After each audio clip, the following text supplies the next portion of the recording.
This is Polyamory Weekly, tales from the front of responsible non-monogamy from a pansexual, kink-friendly point of view. A warning for our under 18 listeners. This is an adult-oriented podcast about really lascivious things, like communication and honesty in relationships. If you're under 18 and looking for upfront advice and answers to questions about sex, please visit scarletteen.com.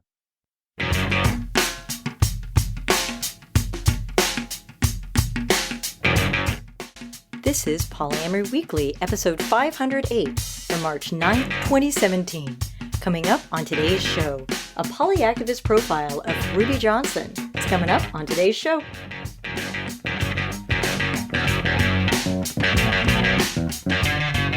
Hello, everyone. I'm your host, Minx, and I'm so very excited about the show we have for you today. The only thing I want to do before we dive right into this fantastic interview with Ruby Johnson is to welcome to our brand new listeners who may have only been listening for a short time. We did have a big jump in our numbers after I appeared on the Savage Love cast, so welcome to you folks, and welcome back to our old hands at polyamory that have been listening just about forever. We love you all. And without any further ado, let's jump right into that interview with Ruby.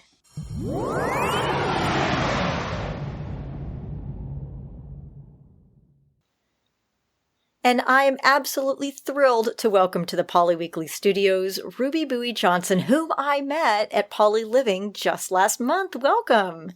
Thank you so much. Thank you for having me. I am so thrilled to have you here. It was such a delight to meet you. And we had the luxury of spending a couple hours together doing a teensy bit of sightseeing in Philadelphia. And I was just entranced by your story. So I will ask you to introduce yourself to our listeners, and then we'll talk about your background. My name is Ruby Johnson. I'm a licensed clinical social worker, and also I have a degree as a licensed chemical dependency counselor.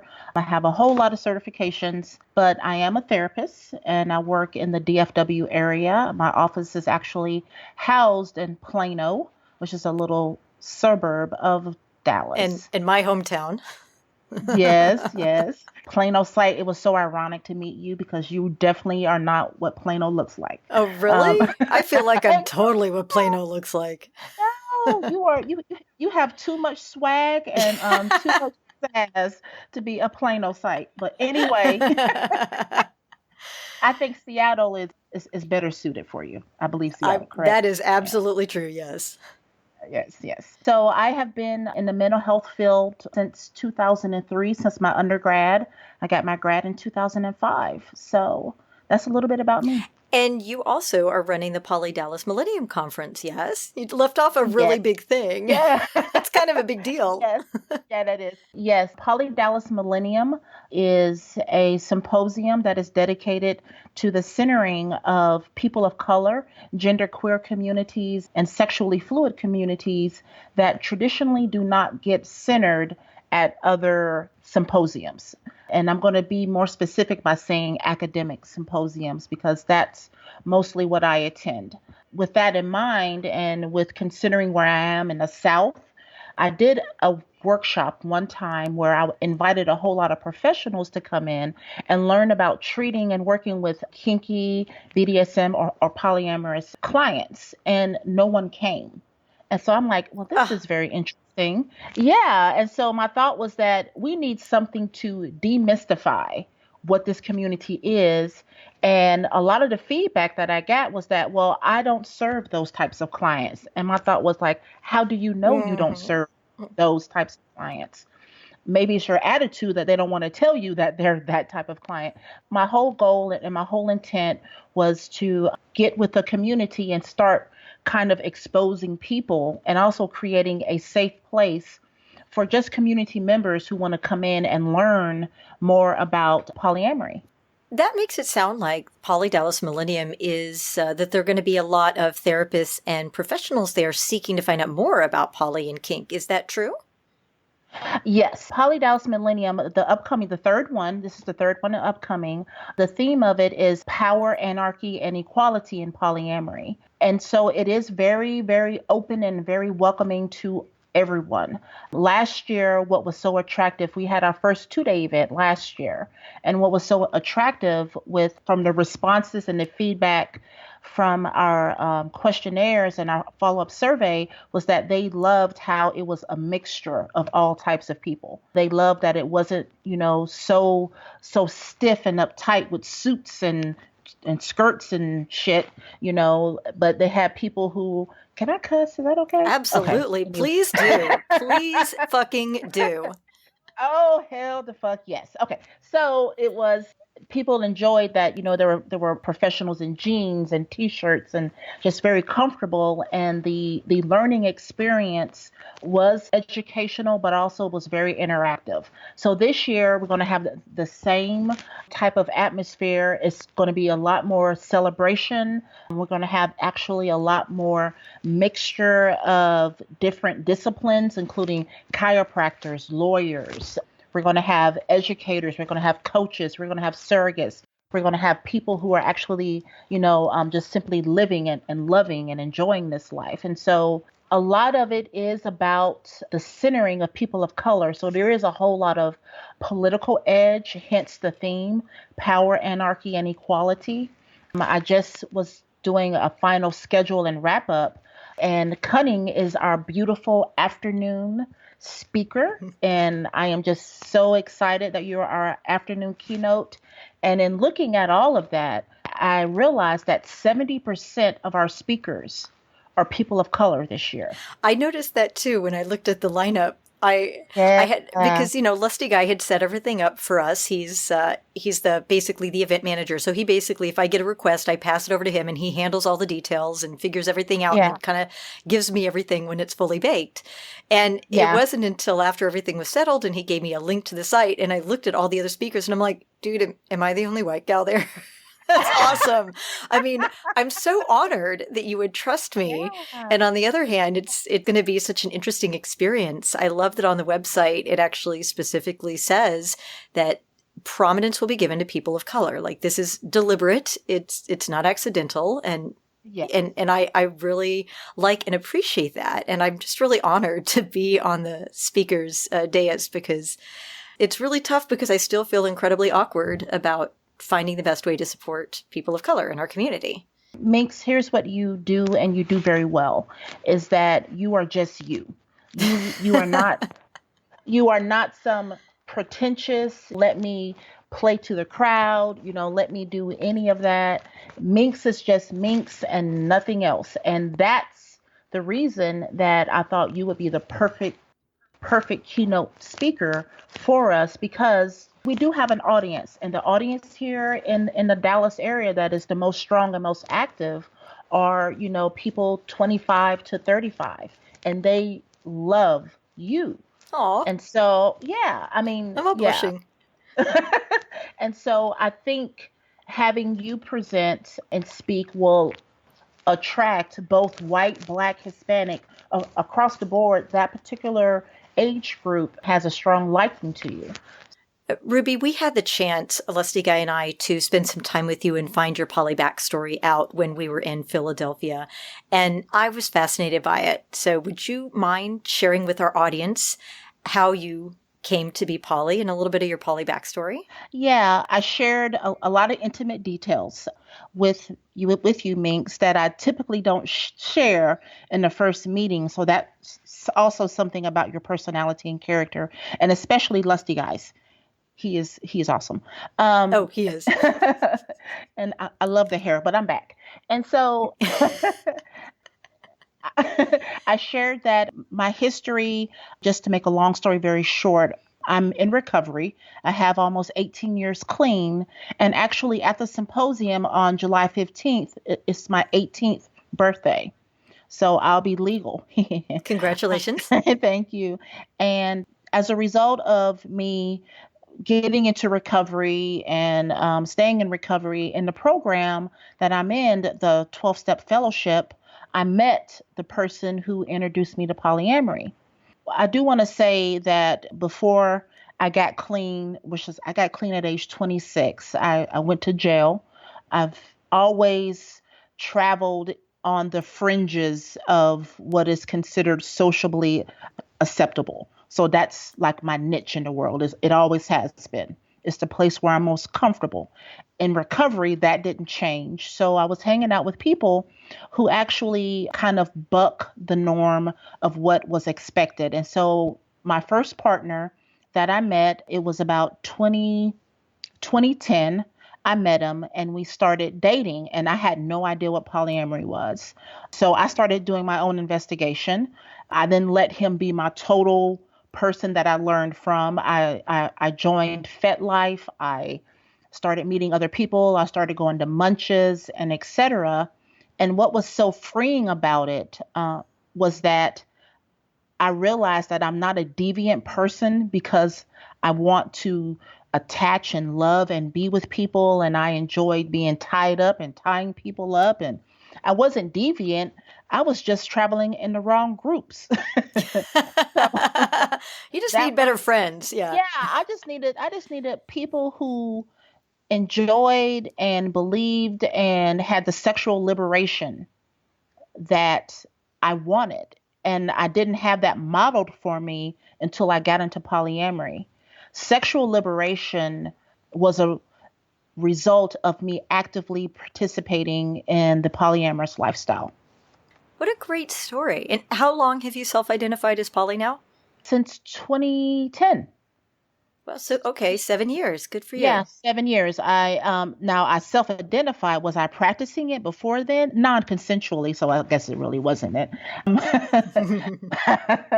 But I have identified, embraced, and walked as a polyamorous person since 2010.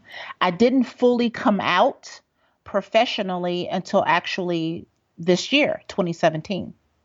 And I came out with poly role models. That was my first public stage to actually announce that I'm polyamorous. With Mr. Patterson, his platform gave me the space to do it. Kevin Patterson, who runs the Poly Role Models blog, which we heard on last week's episode. Yes. And so it was another Black man creating another liberating space in a very oppressive world and a very judgmental world that enabled me to do what I needed to do. I could not, in all of my integrity and judgment, I could not say celebrate, liberate, be who you are when I'm living in the closet. So. Yeah. But did you get any negative repercussions professionally from coming out? Oh, yes. Oh, yeah. Yeah. I've had some people who have distanced themselves from me, which is really, yeah. Yeah, that happens. Yeah. They are, when I see them, they're like, oh, you do sex therapy? And I'm like, yeah. I shouldn't laugh. Yeah. So I don't get referrals from certain places anymore. People tend to send me now their cases that they are just confused, like, oh, she has a boyfriend here and a husband here, and they're having relationship issues, but they're not calling it cheating, but they're having relationship issues. We don't know what to do with that, so we're going to send you to Ruby. Yeah. I love it. I'm like, bring it on. I will take it. Yeah.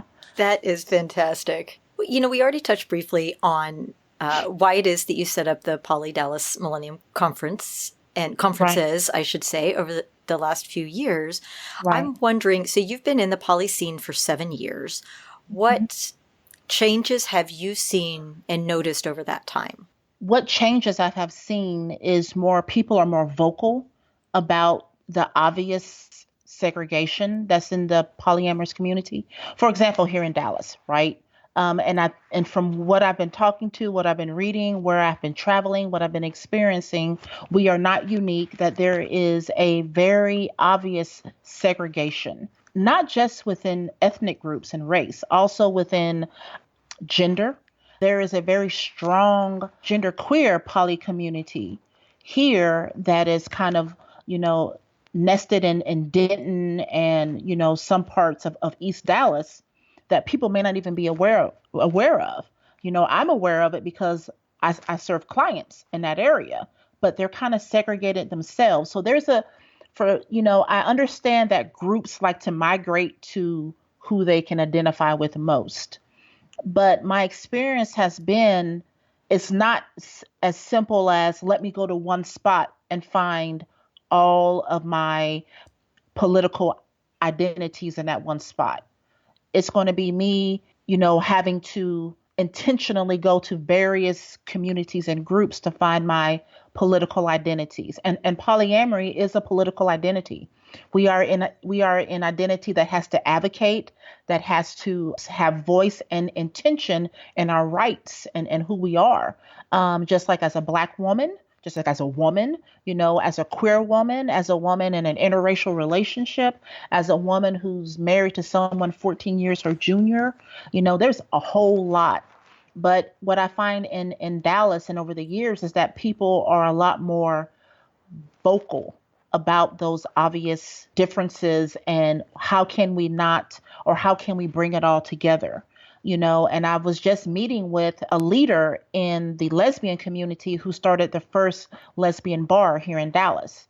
And so That's so cool. yes, and so now she's marketing for the lodge. And the lodge is a woman's owned entertainment club, aka gentlemen's club. She owns it and she wants to give us the space to have a once a month happy hour to bring in the poly and the kink community. And she's given me the go ahead to make this happen. And we're having our first one on March 27th. That's fantastic. And for our listeners in Europe, gentlemen's club means more commonly is referred to as a strip club. Yes. Which is different from a British gentleman's club. We have a couple of Brits listening. We do. Oh, hello. I don't even know what I won't do a bad British accent. We're not going to try. Okay. I'll just say hello. So, Ruby, what do you see as you've seen some changes in the poly community over the years and the crossover with the genderqueer? What do you see as for the next 10 years of polyamory? What I see for the next 10 years, I'm very, very optimistic because we have some amazing people who are brilliant, smart, and who do not know how to shut up, which is awesome. What I hope and what I foresee is a shift out of the couple-centric way of relationships to us actually going back into that communal, tribal place where we naturally operate, which is more, economically feasible, which is more emotional and mentally. And it's just a much better way of living and loving. And I'm hoping that we find that attractive. And the idea of a male-female marriage just a dyadic marriage doesn't necessarily have as much of a utilitarian purpose as just breaking those bonds and just having relationships and connections and togetherness that are more about how can we live and do this in a more joyful and effective way. I hope all that made sense. But that is a really ambitious goal for just 10 years. You are taking on a lot. Yes. I have fairly humble goals. I hope that before I die, polyamory will be seen as a valid relationship option, just as valid as monogamy, and it will be just as normal and average as somebody saying, oh, I got married. A single person getting married to a single person of the opposite sex. I would just like polyamory to be an option and have it not be a big deal. You are hoping for some disruption. Yes. Yes. I am hoping for us to take it back to the motherland, Minx. Yes. The village, the tribe. There is so much. Okay. Let me give you this example. I have a couple that I've been working with for the last 2 years. They are in their late 50s and they've only been in relationship with each other. They met at 16. They got married at 18 and they have all they've ever known. Just them two. They have had no other experiences with romantic or even deep, intimate friendships because of fear that something will come between them. And so now they're at this point, the last 2 years, they're kind of like, I don't know if I want to be with this person, but I'm afraid that no one will want to take care of me, be with me. So they're kind of in their own self-imposed prison because they are afraid that there's no one else to be there for them or to take care of them. I think that's a danger anytime you are in a relationship when things are going well, because every time I've been in a nice, solid, stable, awesome relationship, and I've thought about being with other people, even as a poly person, I recognize, for example, all the things that Lusty Guy puts up with in me, and I just keep thinking, dude, no one else is going to put up with my shit. Yes, exactly. But It it's takes some work to shift it. Yeah, it takes some work to shift it from appreciating a partner to not seeing that as a negative, to not using that comfort to limit yourself. Right. It's kind of like this distorted sense of comfort in familiar pain. It's as though they're familiar with this person who they feel they may not appreciate or they may not want to be with it, but it's kind of like, I'd rather be with the devil I know than the devil I don't know. And it's all of this faulty belief systems that can keep you chained, and it's not a very liberating position to be in your life when you feel so chained to someone that you're afraid to walk away and to unchain yourself. Even if the relationship is perfectly happy and healthy. It's true. You should always feel like you have an option, even if things are great and there's no reason to leave. You should always feel like you can do. We only have a few minutes left, and I wanted to do the thing where I, the cisgendered white girl, awkwardly asks about how do we deal with race in the poly community. You got 6 minutes. Go. You are wrong for that one. You could have asked me that one in the very beginning. No, I'm playing. I know, but I'm mean. I'm a little mean. You didn't know that. I am. I'm mean. Okay, so how do we deal with race? Race relations is one of those things where there's no linear solution to it. It's a synergetic process. And the synergy happens actually with the person as an individual, because you can only bring to a conversation what you have. And if you have within yourself this lack of intimacy, compassion, and vulnerability with self, how can one handle someone else's shortcomings, someone else's maybe misperceptions, because we become very hypersensitive and hyper aroused by it. So number one, taking care of self and getting in touch with how am I keeping myself locked in some of this othering and this internalized stigma. Next, we actually expose where all of this came from. We educate ourselves. We start to listen, and in part of that education, we recognize that it's not an individual problem that's going to be the solution. It's going to be a systemic solution to a systemic problem. This is an ideological, systematic, institutional way that we have been brought up in this world. I have it, you have it. I have my own racial stuff that I got to deal with. Am I going to tell you that I'm not racist? Hell to the no, because I do have it. It's natural. I have to have it. I was raised in America. It's in. You know what I'm saying? And so once I get real up close and honest with my own shit, once I get real up close and honest with I'm not perfect, I can't point the finger, I take ownership and I take responsibility for my actions and what I can do. And I'm accountable not only to the community, I'm also accountable to myself, because the personal is political. I'm a feminist to my heart. And I do believe that the personal is a very political thing. We are dealing with a political issue. Racism was honed race was honed and created so that we can disembody, oppress, and remove the civil liberties and rights of another human being. If that's not political, I don't know what is.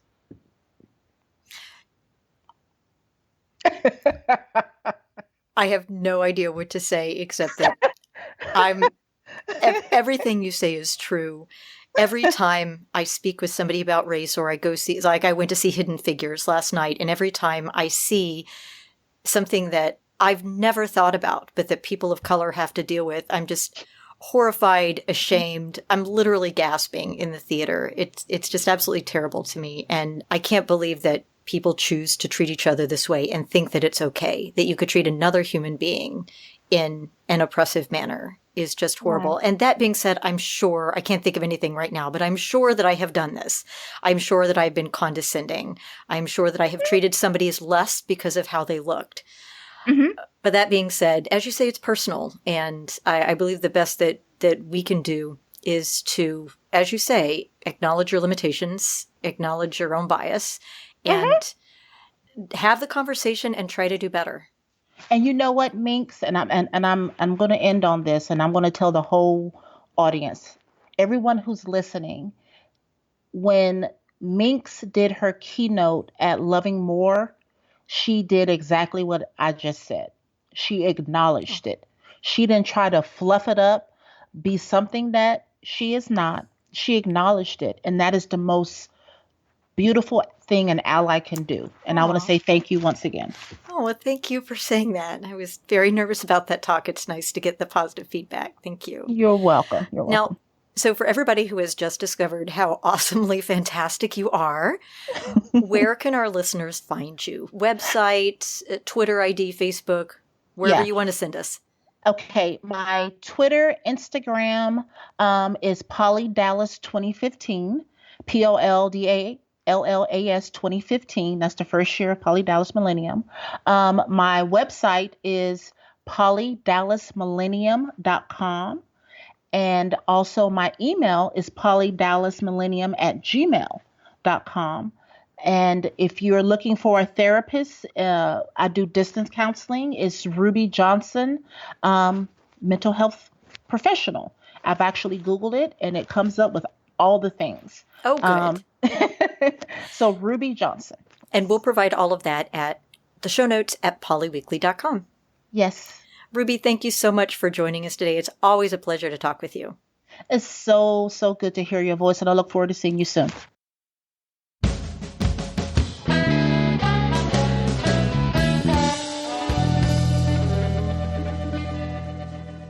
And thanks again to Ruby for taking the time to meet with us.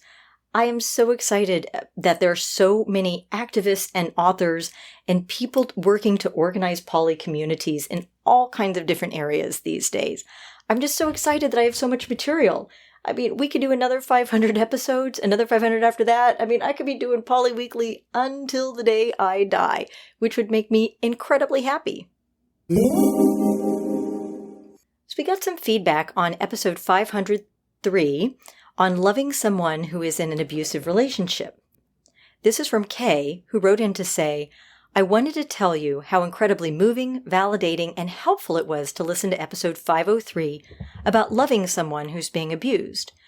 Over the last 2 years, I've been in a relationship situation that, all for some fairly minor details, is identical. I felt so alone, frustrated, and ultimately devastated at watching someone I love so much remain determined to stay in a relationship that is so destructive.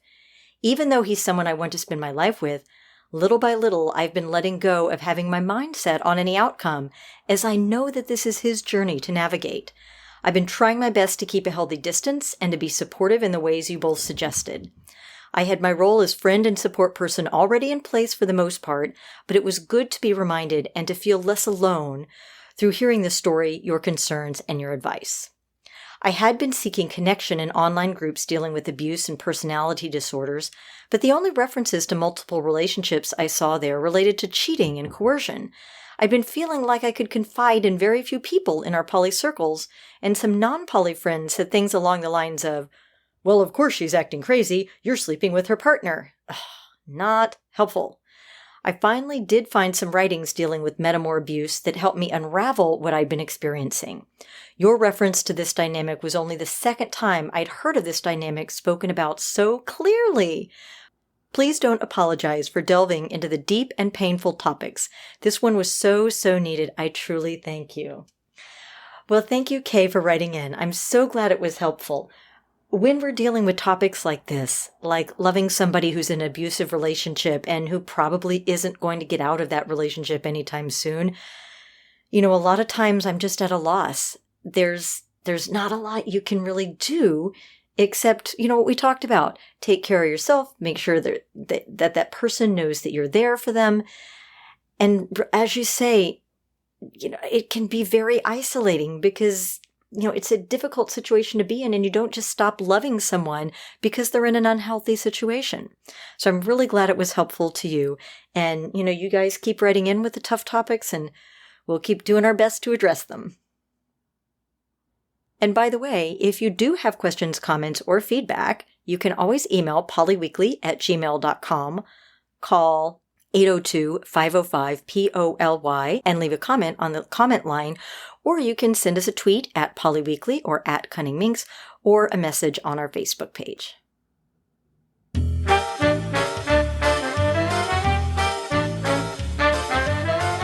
It's time for your Happy Poly Moment of the Week, brought to you by Fubbly Polyamorists everywhere.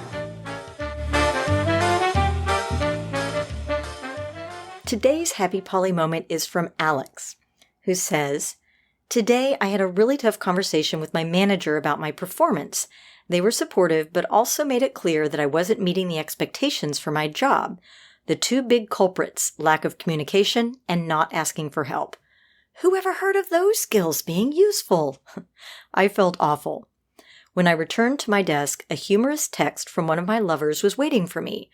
My first instinct was to run with the joke, but instead, I told her what had just happened and how I felt. She responded with words of support and virtual hugs. Later, I was able to call my wife, who also gave me a lot of support. My lover then texted me again, offering me more support. Between the two of them, I felt a huge weight being lifted from my chest and started tearing up. I knew all along that I was capable of fixing my problems at work. The people I work with want me to succeed. My company has invested a lot in me and will help me recover from this slump, and I've been successful before, so there's no reason I cannot be again. But my partner's heaping support and love on me allowed me to actually feel this instead of giving in to my anxiety. Turns out asking for help helps. Oh, the irony. After a few minutes, I thought to myself, hey, this sounds like a happy poly moment. I should email Minx, so here you go. Well, Alex, I'm so glad you did. And you're so right. The lessons that we learn in polyamory and relationships, I feel work for all types of relationships. Asking for help in the office also works. Asking for support in the office also works. Owning your shit in the office works. These are just good life skills and good communication skills to have all around. That's what I think. Hail to the tipper, says the woman who spent way too many summers at Renaissance fairs. We shout out to Brian for a one-time donation that he made this week. And I usually don't read quite so many emails with accolades for how great the show was, but this really made my day. And, well, I just thought I would share. So he wrote in and said, Episode 505, that podcast not only saved me a lot of pain then and for the future, but the exercise taught me things about myself that actually make me a better human and a more stable partner.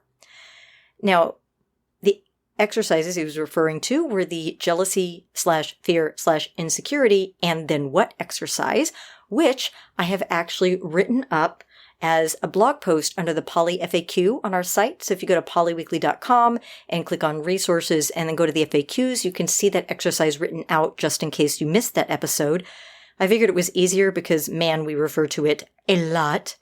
And then also the discuss, distract, do exercise for dealing with jealousy when your partner is on a date, which I have not yet written up as an FAQ, but I will soon. And I always appreciate these words of appreciation. Folks, I don't always have time or energy to do this. As I record right now, it is 9:20 on a Sunday evening. I'm supposed to be in bed within about 20 minutes because I get up at 5:30 in the morning. And, it's really hard when all I really want to do sometimes is sit on my butt on the couch and watch TV. So when you write in shit like that, I get motivated, and it makes it so much easier to do this instead of, just being self-indulgent. So thank you. I appreciate you appreciating me. Well, I think that about wraps it up for today's show. And we've already talked about how to get in touch with us. So I will simply say, Thank you to Ruby for that amazing interview. Thank you folks for writing in. And remember, it's not all about the sex.